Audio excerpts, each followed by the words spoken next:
Table hunt অভিযানে পুলিশের সাবেক আইজি থেকে শুরু করে কনস্টেবল পর্যন্ত 84 কর্মকর্তার নামের তালিকা চূড়ান্ত করা হয়েছে। তাদের গ্রেপ্তার করতে সরকারের শীর্ষ পর্যায়ের অনুমতিও নিয়েছে পুলিশ সদর দপ্তর। ফলে দায়িত্বে থাকা পুলিশ বাহিনীতে গ্রেপ্তার আতঙ্ক দেখা দিয়েছে।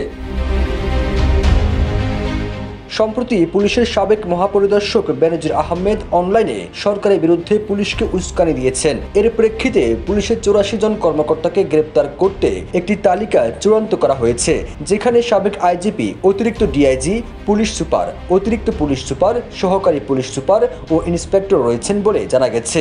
এরই মধ্যে গ্রেপ্তার আতঙ্কে কাজে মন বসাতে পারছেন না পুলিশ কর্তারা। যারা পলাতক রয়েছেন তাদের ধরতে নোটিশ যাচ্ছে পুলিশের সর্বোচ্চ আন্তর্জাতিক সংস্থা ইন্টারপোলে।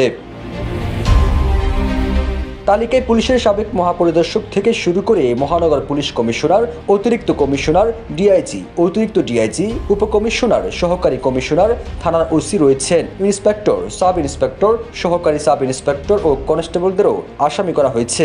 যমুনা ইলেকট্রনিক্সের সুপার এক্সচেঞ্জ অফারে একের ভিতর 3 পুরনো বদলে নতুন নিন যমুনা ইলেকট্রনিক্স। আর চূড়ান্ত তালিকায় সাবেক আইজিপি বেনজির আহমেদ, সাবেক ডিএমপি কমিশনার হাবিবুর রহমান, ডিএমপির গোয়েন্দা শাখার সাবেক প্রধান মোহাম্মদ হারুনুর রশিদ, যুগ্ম পুলিশ কমিশনার বিপ্লব কুমার সরকার, অ্যাডিশনাল ডিআইজি প্রলয় কুমার জোয়ারদার, ঢাকা রেঞ্জের সাবেক ডিআইজি সৈয়দ নুরুল ইসলাম, সাবেক সিআইডি প্রধান মোহাম্মদ আলী মিয়া, পিবিআই এর সাবেক প্রধান বনজ কুমার মজুমদার, র্যাবের সাবেক ডিজি এম খুরশিদ হোসেন, ডিএমপির সাবেক অতিরিক্ত কমিশনার হাফিজ আক্তার, সিটিটিসির সাবেক ডিআইজি আসাদুজ্জামান সহ বেশিরভাগ জেলার পুলিশ সুপার রয়েছেন।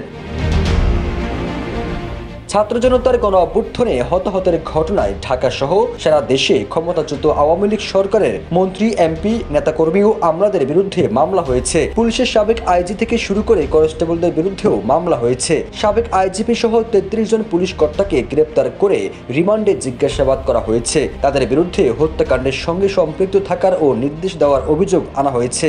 আসামিদের কেউ কেউ দেশের বাহিরে অবস্থান করছেন, আবার কেউ দেশের ভেতরে আত্মগোপনে বা পুলিশের বিভিন্ন ইউনিটে দায়িত্ব পালন করছেন।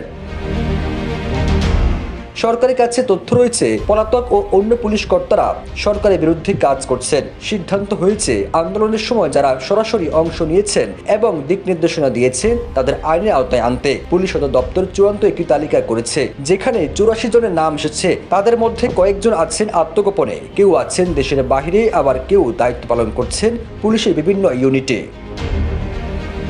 ফিরোজ আলম, জয় জয় দিন।